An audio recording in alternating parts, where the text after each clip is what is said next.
षड्दोषाः पुरुषेणेह हातव्या भूतिमिच्छता निद्रा तंद्रा भयम क्रोध आलस्यम दीर्घसूत्रता। અર્થાત જે વ્યક્તિ પોતાની ઉન્નતિ ઈચ્છે છે તેણે આ છ દોષ જેવા કે નિદ્રા, તંદ્રા, ભય, ક્રોધ, આળસ અને દીર્ઘસૂત્રતા એટલે કે કામને ટાળવાનું એ છોડી દેવું જોઈએ। જો આ છ શત્રુને કાબુમાં લઈ લીધા પછી તો સફળતા તમારા હાથમાં છે।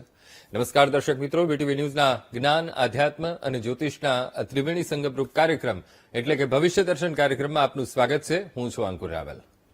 ગ્રહોથી બનતા યોગ જીવન પર અસર કરતા હોય છે। જો એ યોગમાં તમે અનુકૂલન સાધી લો તો તમે યોગનો ફાયદો પણ ઉઠાવી શકો છો। દરેક યોગની એક ખાસિયત હોય છે, જો એ તમે પકડી લીધી એ ખાસિયત તો તમને કોઈ નડતર રૂપ પણ ન બની શકે। ત્યારે આજે દિન વિશેષમાં શું છે ખાસ એ જાણીશું। સાથે જ બારે બાર રાશિઓનું રાશિ ભવિષ્ય અને આપના ફોન કોલ્સના ઉત્તર તો ખરા જ, જેના માટે આપણી સાથે સ્ટુડિયોમાં જોડાયા છે જ્યોતિષાચાર્ય ડોક્ટર મહેન્દ્રભાઈ પંડ્યા। મહેન્દ્રભાઈ, સ્ટુડિયોમાં આપનું ખૂબ ખૂબ સ્વાગત। જય ગણેશ। જય ગણેશ। મહેન્દ્રભાઈ, સૌથી પહેલા આજનું પંચાંગ આપણા દર્શક મિત્રોને જણાવશો। શ્રી ગણેશાય નમઃ। તદેવ લગ્નમ સુદિનમ તદેવ તારાબલમ ચંદ્રબલમ તદેવ વિદ્યાબલમ દેવબલમ તદેવ લક્ષ્મી પતેતે દ્રિયુગમ સ્મરામી। સરળ દર્શક મિત્રો, સુપ્રભાત, જય શ્રી ગણેશ। પંચાંગ જોઈએ તો 11/12/2025 આજે વાર છે ગુરુવાર, માગસર મહિનાના કૃષ્ણ પક્ષની આજે સપ્તમી કહેતા સાતમ છે। બપોરે 1:56 સુધી ચાલશે, ત્યારબાદ અષ્ટમીની શરૂઆત થશે।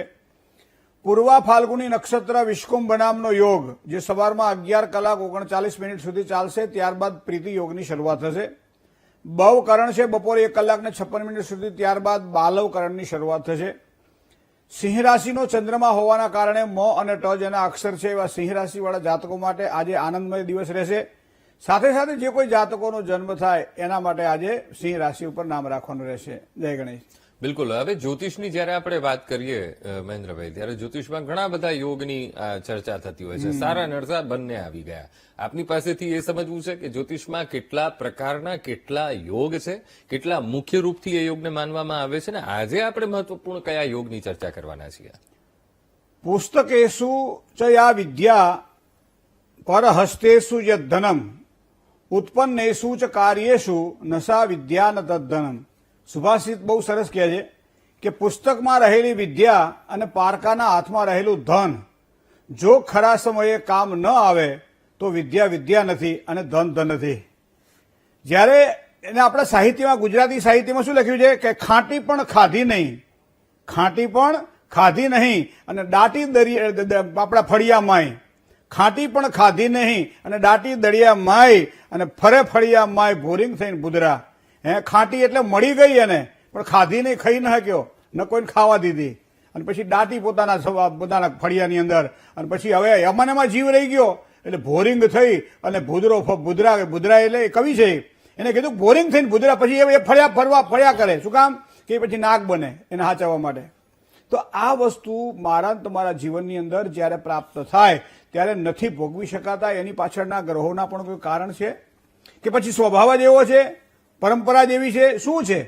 આ સમયે જયારે આપણને ઈચ્છા થાય કે આના વિશે કંઈક થોડું સંશોધન જરૂરી છે કે ભાઈ આવું જ શા માટે મળે, આ વ્યક્તિને આવી જ પત્ની શા માટે મળે, આ છોકરાને આવી જ કન્યા શા માટે મળે, આ માતા પિતાને સંતાનોનું સુખ આટલું જ કેમ મળે, આવું જ કેમ મળે, આ વિદ્યાર્થીને અભ્યાસમાં આટલી જ કેમ સફળતા પ્રાપ્ત થાય? તો એવા સમયે કુંડળીની અંદર, કારણ કે આપણે તો કુંડળીના માણસ છીએ, આધ્યાત્મિકતાની સાથે સાથે જ્યોતિષને વણીએ છીએ, આપણે ધર્મને વણીએ છીએ આપણે, અને એટલા માટે અમુક સંશોધનો જોયા કે કોઈ પણ વસ્તુ જયારે ખરાબ થાય ત્યારે આપણે કોને દોષ આપતા હોઈએ? ઘણી વખત આપણે કહીએ ને કે ભાઈ યાર તને યાર પનોતી લાગી ગઈ લાગે, અથવા તો સવારથી માંડી અને બપોર સુધી ધંધો ના ચાલે તો શું કે કોની પનોતી લાગી છે?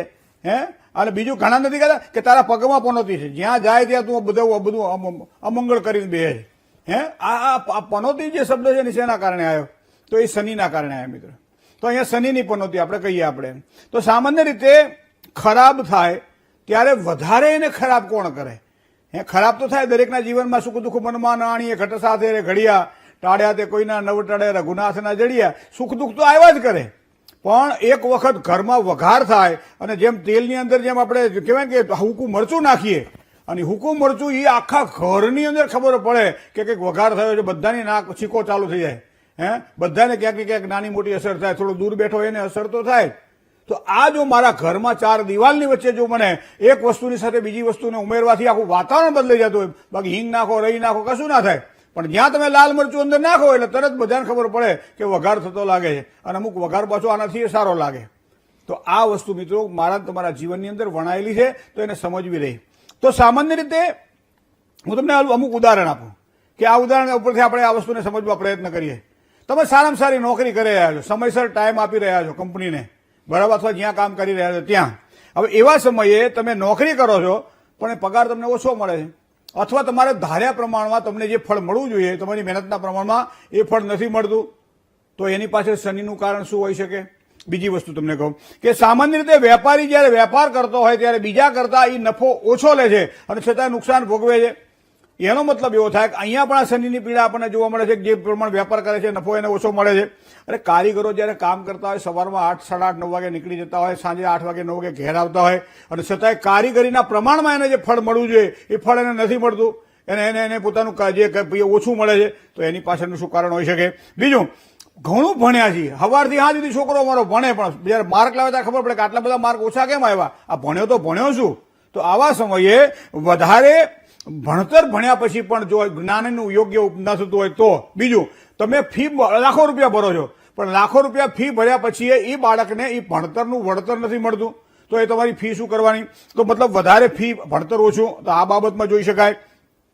ઘણી વખત મારી તમારી જવાબદારી વધારે હોય, અને જવાબદારી વધારે હોય પણ પછી જવાબદારીથી ફાળું ફળ તો મળવું જોઈએ ને.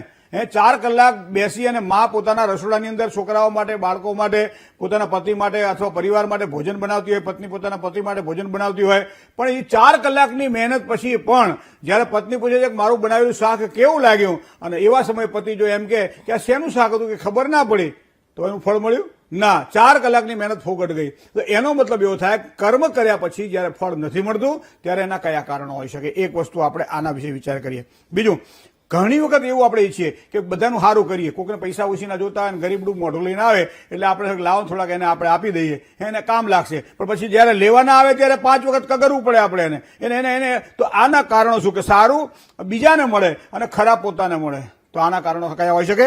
બીજું, સ્થિર થઈએ નોકરીમાં કે કોઈ પણ કામકાજની અંદર, કોઈ ગામમાં રોકાણ, સ્થિર થયા, અને સ્થિર થઈ અને પરિવારને બસાયો, છોકરા આવ્યા, ભણવાનું ચાલુ કર્યું, છોકરાની સ્કૂલ સારી ગોતી લીધી, સારું મકાન મળી ગયું, અને ત્યાં કંપનીવાળા કે સ્થળાંતર બીજી જગ્યાએ તમે જાઓ. તો આના કયા કારણો હોઈ શકે? મિત્રો, આ બધા નાના નાના કારણો મારા તમારા જીવનમાં વણાયેલા છે, માટે એને ગોતીનું લાવ્યો છું. તો સામાન્ય વ્યવસાયની અંદર ઘણી વખત તમને જોજો કે ઘણા માણસો તમે જોજો કે સારા કપડાં પહેરવા ના મળે, ખરાબ કપડાં પહેરતા હોય. આમાં મોટો ભર્યો હોય, મોટો એનો આખો કેસ ભરે, બરાબર, પણ એમાં સારા કપડાં ના દેખાય, એને ખરાબ કપડાં દેખાય, જે મળે એને પહેરી લે. તો આવું આ મારા તમારા જીવનમાં દેખાય છે. તો ક્યાંક ને ક્યાંક આ પીડા આપણે ભોગવી રહ્યા છીએ. ઘણી વખત તમને કહું, ગરમ ગરમ ખાવાનું સામે પડ્યું છે, અને ક્યાં તો ફોનમાં અટવાઈ ગયા, જેના કારણે ખાવાનું ઠરી ગયું, અથવા મીટિંગ ચાલુ થઈ ખાવાનું ઠરી ગયું, અથવા તો બહાર જવાનું થયું ખાવાનું ઠરી ગયું, અને ઘરવાળાને 10:30, 11 વાગે કહીને જાય કે મને બપોરે આવતા મોડું થશે. હવે જયારે આવે ત્યારે તો ખાવાનું બધું ઠંડુ થઈ ગયું હોય. તો ગરમ હોવા છતાંય જે માણસ ગરમ નથી ખાઈ શકતો, તો એના કયા કારણો હોઈ શકે? બીજું, કોઈ પણ વ્યક્તિને હાથ નીચે જયારે કામ કરવાનું આવે ત્યારે એવા અધિકારી વર્ગ જે હોય, અધિકારી વર્ગ છે, નીચે નોકર ચાકર છે, પણ છતાં નોકર ચાકરથી માણસ દબાયેલો તમને જોવા મળે.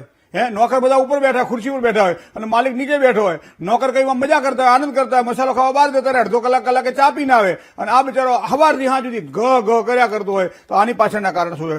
ઘણી વખત જૂઠા આરોપો દ્વારા પણ ક્યારેક કષ્ટ ભોગવવા પડતા હોય છે. એના કારણ શું? મિત્રો, ઘણા બધા તમારા હાડકા, દાંત, આ જેને કહે ને જેના પર પ્રભુત્વ છે એ શનિ મહારાજ છે. સામાન્ય રીતે માનસિક અશાંતિનો કારક પણ શનિ ગ્રહને માનવામાં આવે છે.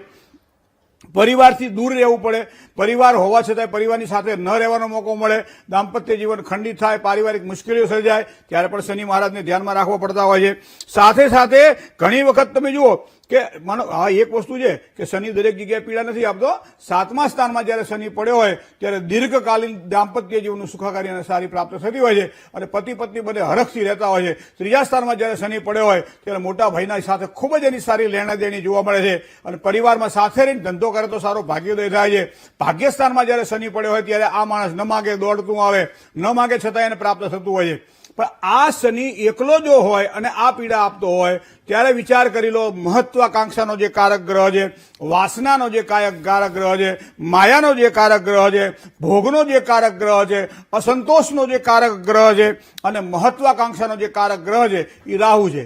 હવે રાહુ જયારે જોડાય શનિ સાથે ત્યારે જન્મ કુંડળીમાં આ યોગને શ્રાપિત યોગ માનવામાં આવે છે.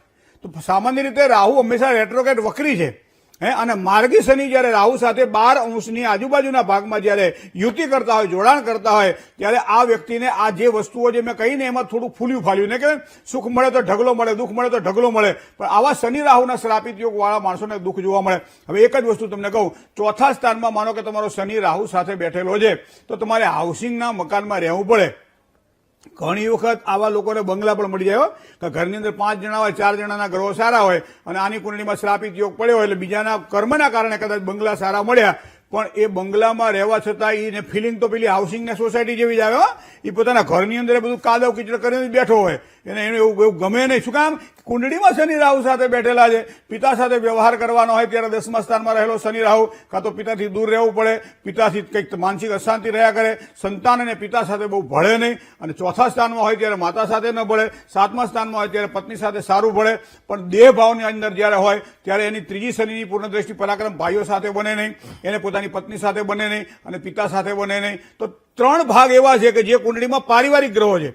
દેહ ભાવમાં બેઠેલો જે શનિ છે ને એ ભાઈ ઉપર નજર કરે, એ પોતાની પત્ની ઉપર નજર કરે અને પોતાના પિતા ઉપર નજર કરે. તો આ પ્રમાણે કુંડળીના આ બધા સંશોધનોને ધ્યાનમાં રાખ્યા પછી શનિ રાહુ જ્યારે શ્રાપિત યોગ કુંડળીમાં કરતો હોય ત્યારે શું કરવાથી વધારે સારો ફાયદો થાય, તો એના માટે છે કે હનુમાન ચાલીસાનું પારાયણ દર શનિવારે કરવામાં આવે, દર શનિવારના દિવસે પીપળાની પૂજા કરવામાં આવે, દર શનિવારે સરસવના તેલનો દીવો કરી પીપળે દશરથ રાજાનો બનાવેલો જે સ્તોત્ર છે શનિ મહારાજનો છે એનું પારાયણ કરવામાં આવે તો સારી સફળતાની આપણને પ્રાપ્તિ થાય. અને હનુમાનજીની તો જેટલી ઉપાસના શનિ મહારાજની કૃપા માટે કરીએ એટલી વધારે સારી છે.